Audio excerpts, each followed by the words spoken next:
ইউনুস নবীকে মাছে খেয়ে ফেলল। এমন একটা দোয়া পড়েছিলেন যেই দোয়ার বিনিময়ে আমার আল্লাহ রাব্বুল আলামিন ইউনুস আলাইহিস সালাতু ওয়াস সালামকে হেফাজত করেছিলেন। ইউনুস আলাইহিস সালাতু ওয়াস সালাম এই মহা বিপদের সময় আল্লাহকে ভুলে যান নাই।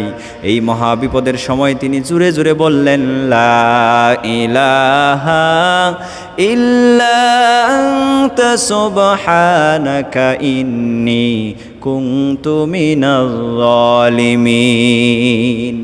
ইউনুস আলাইহিস সালাতু ওয়াস সালাম আল্লাহকে ডেকে বললেন, আল্লাহ, এই মহা বিপদের সময় তুমি ছাড়া কেউ নাই, আর আমি তোমার একত্ববাদের ঘোষণা করছি, তুমি ছাড়া তো ইবাদতের যোগ্য কেউ নাই আল্লাহ গো। আর এই মহা বিপদের সময় আমি তো জালেমদের অন্তর্ভুক্ত হয়ে গেলাম। ইউনুস আলাইহিস সালাতু ওয়াস সালাম এই কথাগুলো বলেছিলেন আল্লাহকে। আর আমার আল্লাহ রাব্বুল আলামিন ইউনুস আলাইহিস সালাতু ওয়াস সালামের এই কথাগুলো শুনে আমার আল্লাহ ইউনুস নবীকে নিরাপদে হেফাজতে আবার দুনিয়ার জমিনে এনেছেন। সুবহানাল্লাহ।